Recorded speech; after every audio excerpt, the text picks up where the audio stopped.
Hey everyone, uh, good morning, good afternoon, good evening, where you're watching this workshop from. We are back again with another workshop. Today with us, we have Alex from Toucan. Alex will be uh, walking us through what Toucan does, and he will also help us and understand how to integrate programmable carbon into the hackathon projects. If you have any questions, feel free to ask them using the YouTube live chat if you're watching it live. And if you are watching a recording, use the comment section. And with that, I will pass it over to Alex. Hello there, guys. My name is Alex. I'm a developer advocate at Toucan. I've been here for a while, and I guess today we're gonna introduce, the Toucan infrastructure, carbon markets, everything like that. A few caveats before I start. If you know anything about carbon markets, some of these things you might say they're oversimplified or inaccurate. It's fine. I'm trying to target this towards people that don't know that much about carbon yet, and then I'm gonna point you guys to the places where you should go to learn more in depth. Um, but let's start, right? Let's go. So the big problem that we're facing right now today is that there's a ton of CO2 in the air, like a lot of CO2 in the air, and the trend is upwards. It's kind of like a worst bull run ever, but in CO2, right? So we're trying to fix this. We're trying to lower the CO2 in the air. There's a lot of smart people that work on this today, and Toucan wants to be a part of it, and has been a part of it for years now. We're trying to provide infrastructure on chain, but first, let's discuss about what's already been done before, because obviously this is not a new problem. We've known about CO2 and how it's very high. The levels are very high for a while now. So what people initially tried to do to fix it is to create voluntary carbon markets. And these have been around for like years now, as I said, I think since the 90s, although I'm not sure, so don't quote me on that. But basically what happens with voluntary carbon market is, entities which are called project developers, they take certain actions to remove or avoid emitting CO2 from the air. And this can mean planting trees, or it can mean using solar panels for electrical energy. But basically, once they take the action to remove the CO2 from the air, they get this action verified by different institutions. Sometimes it can be Vera, which is our institution that we work with, but it can be other institutions as well. And once the institution verifies that the project developer actually either removed or avoided emitting the CO2 into the air, then they get a carbon certificate, or it can also be called an offset or a credit. You'll see there's a few names for this, but going forward in this presentation, we're going to call them carbon credits just to keep it simple. And these are basically like they're assets. Investors speculate on them, they trade them, they there are carbon futures. It's a pretty complex financial market for carbon, even off chain. What you can also do is you can basically buy the carbon offsets or the carbon credits, and you can retire them, which essentially destroys the asset, and that is what actually creates the real offset, the real removal of CO2 from the air. Until you retire and destroy the carbon credit, basically the CO2 still exists and it's not removed from the air. It's still tradable. So what we try to do is we try to basically push people towards retiring more, which is actually what's the real true actual action that we want to take that improves the CO2 in the air, that lowers the CO2 in the air. Now, I'm going to take a moment and stop right here if there are any quick questions about the voluntary carbon markets. Otherwise, I will then move forward. I think we are good to go. We don't have questions. Awesome. Moving forward, I have here some pretty big numbers that kind of show that the traditional carbon market is growing a lot and it's going to keep on growing. I'm not going to dive too deep into this, but just know this thing is big. People are interested. I can happily see that people are interested in fixing our CO2 issue. But the problem with the trad market is that, well, it's Web 2. And since you're at a Celo hackathon, you probably understand that Web 2 inherently comes with usually opaqueness, inefficiency, and a bunch of other problems. In the case of carbon markets, it's also very fragmented. I mean, just imagine you're a project developer, you just did an afforestation project, which means you planted a lot of trees. You got your carbon certificate. Now you want to sell it so that you can go do another project. You have to sell it through a broker. And brokers can be good, but sometimes they can be bad. Maybe they have fees that are too high. Maybe they lie about the price. There's even cases where they've double sold certificates. So again, Web2, very opaque. We're trying to bring this on chain and fix these problems. And this kind of brings us to our first product here at Toucan, which is the Tokenizer. People also call it the carbon bridge.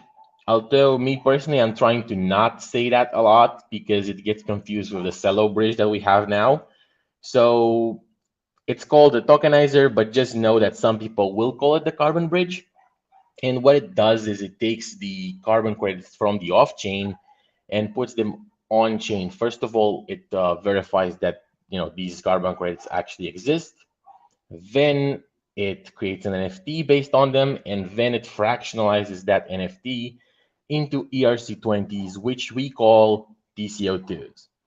The name actually comes from Toucan carbon offsets, but you can think of it as ton of CO2, TCO2, because basically each TCO2, each like one TCO2 is equivalent to 1 ton of CO2 from the air.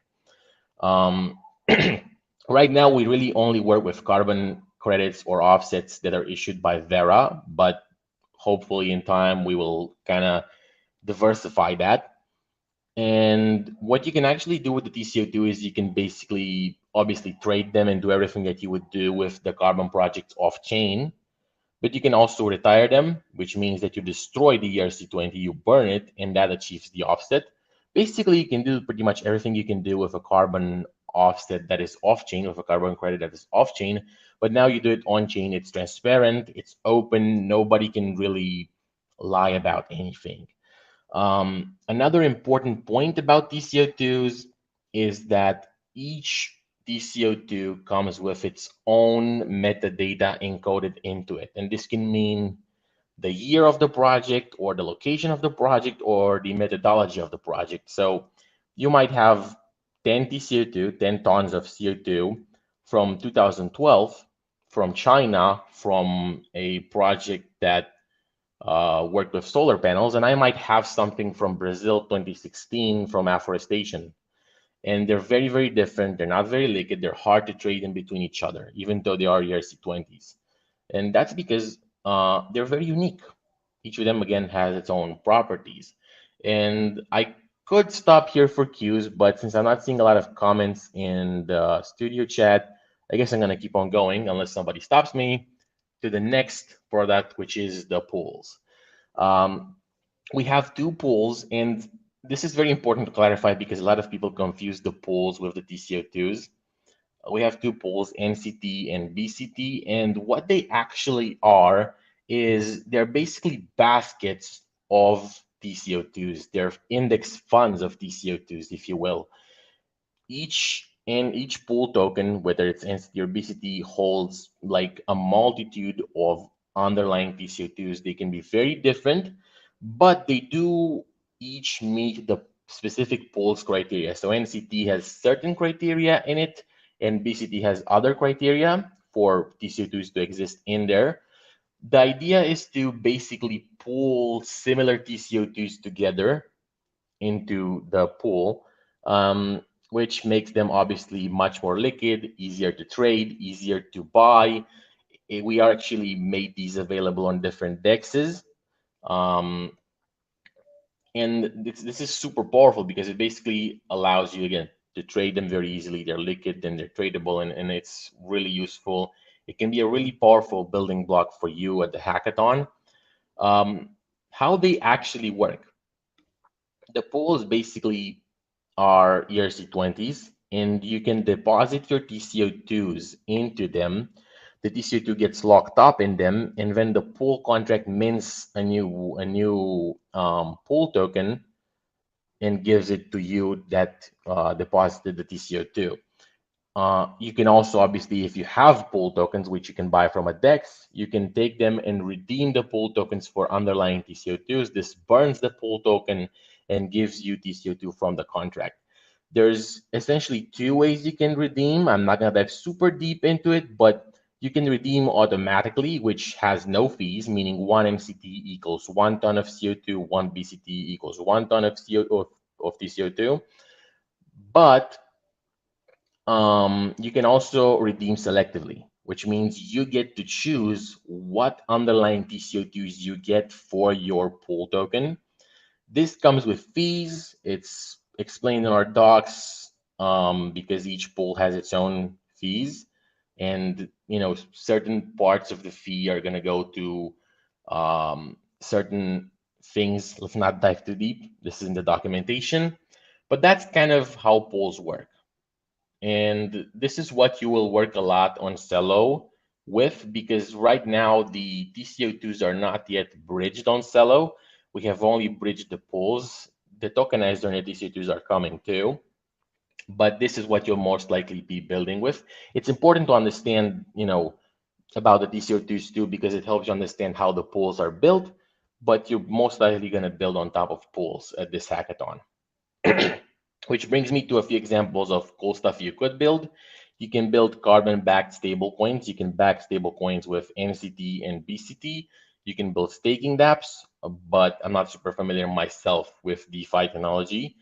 You can build carbon sequestering NFTs, which we've seen before.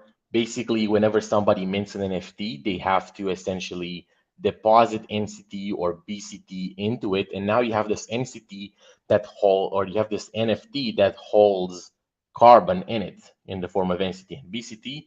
Or you can actually even make play to earn games that sequester CO2.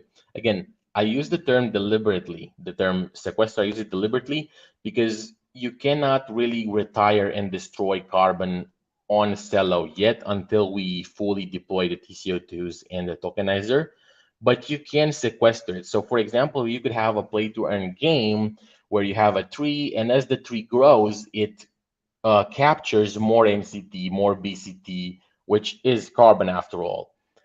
So that's an idea. Yeah, what's next for you guys? Basically, the first next step is go to our docs. It's at docs.toucan.earth. You have a bunch of like documentation about like the user stuff, the user flow, and the infrastructure in general. You should read that because it helps you understand kind of the ecosystem. And then at the bottom of the docs.toucan.earth page, you have documentation that's dev facing. Like we explained there, like the more common contracts that you might interact with, the smart contracts. We explain where the subgraph is and a bunch of other stuff like that. And you should go there once you actually start building, once you kind of understand the overall flow of the infrastructure. The next step after you get a deeper understanding is basically to start building. We offer $1,000 in CUSD in bounties at this hackathon. And also, obviously, we offer support. Like, I'm not sure, Harpal, are we going to have like a Discord channel or something where I can help people out? Yes, we have a build with Celo Discord that everybody can join. All the participants can come in, and we will also have a separate room for the Toucan team, and people can find you there and ask questions as well. Awesome. So, you guys can come in there, ask me questions. I'll try to unblock you on anything that you might build and explain anything more in depth where it's needed. You can also go to developer.toucan.earth where you can find our Discord, where I'm also very active, and you can also find a bunch of different other ways we can support you. Because, like, look, even after the hackathon, if you decide to keep on building on your idea, we can do co-marketing. We can give you technical support, and we can even give you grants. So my hopes are that you keep on building even after the hackathon. And with that, thank you for listening. And if you have any ending questions, this is the moment. Definitely. First of all, thank you, Alex, for taking out your time to spread the awareness about Toucan and how developers can leverage the programmable carbon into their projects.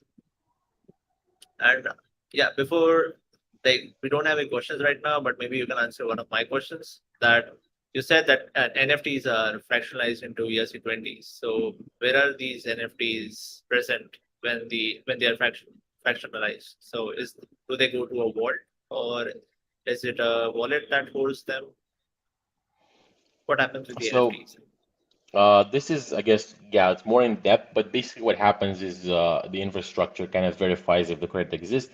It mints an NFT that is empty initially. Then, if the verification works fine, that's when it kind of says, okay, this NFT actually holds 1,000 tons or whatever it might hold. Once that is done, basically, when you fractionalize it, you empty the NFT again, and that's how you mint the actual TCO2s. So essentially, the NFT still exists, but it's empty, and we are thinking about implementing defractionalization, where you could take your TCO2s, destroy them, and re-add the number within the NFT that represents the certificate, so that then you would later be able to take the carbon back off chain. We are kind of thinking to that issue, but yeah, right now you can only defractionalize them, and or no, you can only fractionalize them, and that's kind of how it works. Awesome, great. So let's wait a few seconds if we receive any questions. If not, we can end this.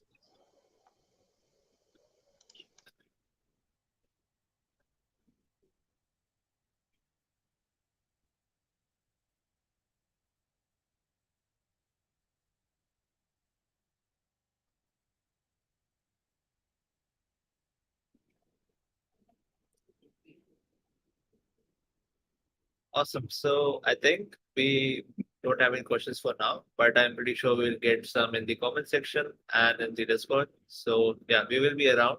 If you want to ask questions, we have the Build with Celo Discord. Alex will be present there to answer your questions. Even the Celo team will be there. And yeah, you can even use the comment section here, and I will come in and see if there are any questions in the comment section and forward it to Alex. Awesome. Great. Thank you, Alex, for taking your time. And Yeah, thank you thank you everyone for having me. Thank you everyone for joining us. Have a good day. See you around.